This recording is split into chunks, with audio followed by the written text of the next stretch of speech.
बिस्मिल्लाहिर्रहमानिर्रहीम अस्सलाम वालेकुम। आप देख रहे हैं मेरा यूट्यूब चैनल और मैं हूं मोहम्मद साकिब मलगानी। नाज़रीन, आज हम बात करेंगे दो मौज़ूआत पर। एक तो जो साबिक नाअहल वज़ीर आज़म नवाज़ शरीफ हैं, उनकी वीज़ा तौसीक़ की दरख्वास्त को मुस्तरद कर दिया गया है, और दूसरा इस वक्त जो पाकिस्तान मुस्लिम लीग नून में बयानिए की जंग है, नवाज़ शरीफ और शहबाज शरीफ जो कि आमने सामने भी आ चुके हैं, तो इस पर भी बात करेंगे।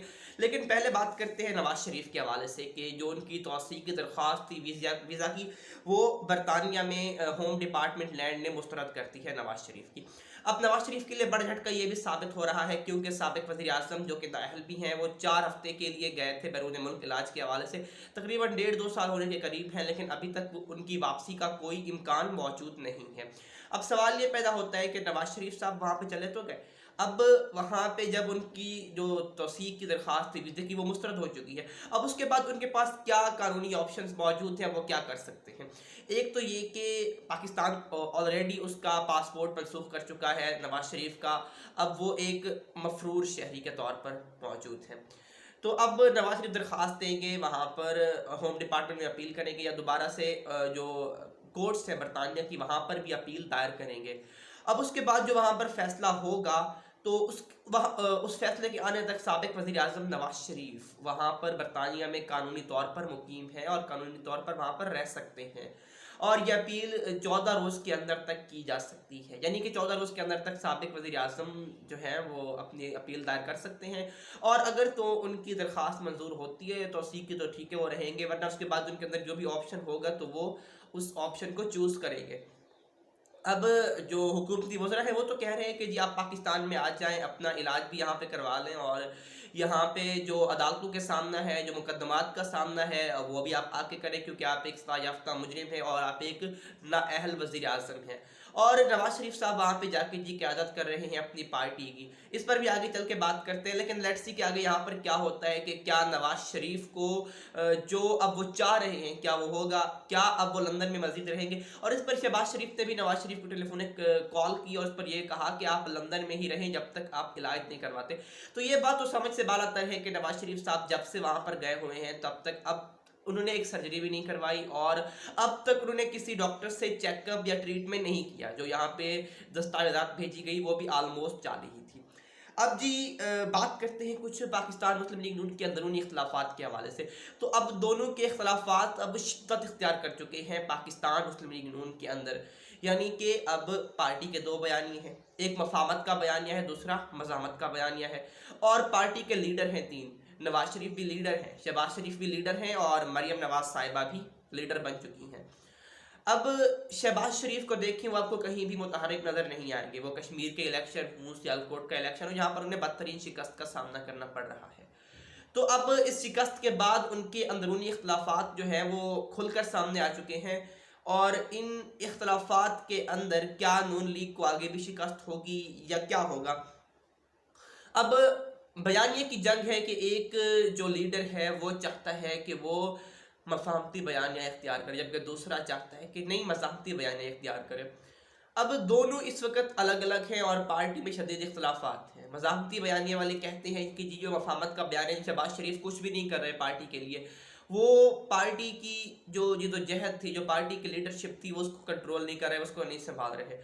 और दूसरी तरफ जो नवाज़ शरीफ हैं, जो उनके हिमायती ग्रुप है, वो कहते हैं कि जी आप कुछ नहीं कर रहे। शहबाज शरीफ साहब के ग्रुप कहता है कि हमें इख्तियारात दिए जाएँ, मरियम साहिबा को ज़रा कंट्रोल किया जाए, वो ज़रा साइड पे हूँ, हमें मैदान खुला छोड़ना चाहिए।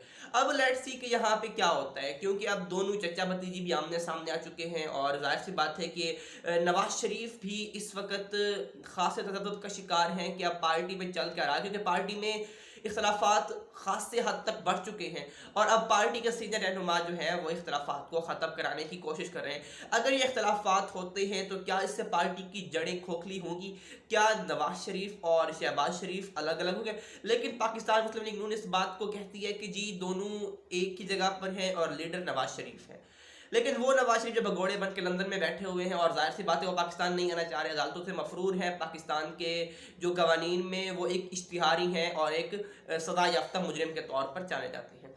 तो अब उसको अपना लीडर तस्लीम करने, ये उनका पार्टी का एक अपना मामला है, लेकिन इस वक्त उन्हें पाकिस्तान आना चाहिए। और जाहिर सी बात है कि अब जबकि दोनों का बयानिया किस पर हावी होता है। जाहिर सी बात है कि अगर मुस्लिम लीग नून में दो बयानी चल रहे हैं, शहबाज शरीफ का बयानिया अलग है, नवाज शरीफ का बयानिया अलग है, और जाहिर सी बात है कि जब शहबाज शरीफ अपने इस बयानिए पर आते हैं, मफामत के बयानिए पर, और वो चाहते हैं कि उन्हें इख्तियारात दिए जाएँ और उनका जो मफामत का बयानिया है, जो मफाहमत की पॉलिसी है, उससे इख्तियार किया जाए, लेकिन नवाज शरीफ कतन भी इसके हक में नहीं है। क्योंकि नवाज शरीफ कहते हैं कि जी आपको जो मफाहमत का वादा किया गया था 2018 के इलेक्शन में कि आपको वज़ीर आज़म बना दिया जाएगा, यहाँ तक कि शहबाज शरीफ ने अपनी काबीना भी सिलेक्ट कर ली थी कि मैं वज़ीर आज़म हूँगा, मेरी काबीना में ये लोग शामिल होंगे। तो वहाँ पर शहबाज शरीफ को धोखा हुआ, और जाहिर सी बात है कि अब नवाज शरीफ नहीं चाहते कि कोई अब मफामत का बयानिया चले, लेकिन शहबाज शरीफ अब भी मफामत के बयानिए पर कायम हैं। वो ये चाह रहे कि टकराव ठीक नहीं है इदारों से, क्योंकि इदारों से टकराव करके कुछ भी नहीं मिलना, जो भी मिलना है मफामत से मिलना है, बातचीत से मिलना है। और हुकूमत ने भी इस बात पर आमादी का इजहार किया है कि अब शहबाज शरीफ अगर आना चाहें तो आ सकते हैं, हम उनसे बातचीत करने के लिए तैयार हैं, क्योंकि हुकूमत और अपोजिशन में कभी भी बातचीत बंद नहीं हो सकती। अब क्या शहबाज शरीफ हुकूमत से मुज़ाकरात के लिए आएंगे, क्या बातचीत करेंगे, या अभी तक वो अपनी पार्टी की जो बयानिए की जंग है उसमें लड़ते रहेंगे? अब ये बहुत बड़ा सवाल है, और इस सवाल के बाद देखते हैं कि जी अब क्या होता है कि क्या मरियम नवाज साइड लाइन होती हैं, शहबाज शरीफ साहब अपने बयानिए को आगे लाते हैं, या नवाज शरीफ। तो अब जो वीज़े की तौसीक़ की दरख्वास्त मुस्तरद हुई है उस वक्त जब पार्टी में इख्तिलाफ़ात हो रहे हैं, और ये एक मुयदाना तौर पर है कि अब होगा क्या आगे। क्या नवाज शरीफ पाकिस्तान में आकर क़यादत संभालेंगे, क्या नवाज शरीफ पाकिस्तान में आकर अपनी सियासत को दोबारा मुतहर्रिक करेंगे? ज़ाहिर सी बात है वो तो एक नाअहल है, वो इलेक्शन में नहीं लड़ सकते। तो क्या अब शहबाज शरीफ को इख्तियारात दिए जाएंगे? ज़ाहिर सी बात है शहबाज शरीफ पार्टी के सदर हैं, और अगर उन्हें इख्तियारात नहीं दिए जाते, और मरियम नवाज जो कि पार्टी की नायब सदर हैं, अगर वो अपने आप को इस कदर हावी करती हैं कि वो अपने बयानिए को आगे लेकर चलती हैं, नवाज शरीफ के बयानिए को आगे लेकर चलती हैं, तो उसके बाद ज़ाहिर सी बात है शहबाज शरीफ पार्टी से अलग होने का सोच रहे हैं। वो ये चाहते हैं कि अगर वो उन्हें इख्तियारात नहीं दिए जाते, अगर उनको अपनी पार्टी के अंदर जो उनकी पॉलिसी है वो नहीं चलनी है, तो वो अपने होते से दस्तबरदार होते हैं, यानी कि वो पार्टी के सदर से मुस्ताफ़ी होते हैं। अब नवाज शरीफ के लिए बड़ा चैलेंज है कि वो मरियम नवाज को साइड लाइन करते हैं या शहबाज शरीफ को मजबूरन साइड लाइन करना पड़ता है। देखें जी आगे क्या होता है। तो आज के लिए इतना ही, कि जाहिर सी बात इख्तिलाफात अब शिद्दत इख्तियार कर चुके हैं, और आगे देखें कि क्या होगा। तो इंशाल्लाह आपसे मुलाकात होगी अगली वीडियो में। तब तक के लिए अपना ख्याल रखिए, सबका ख्याल रखिए। अल्लाह ने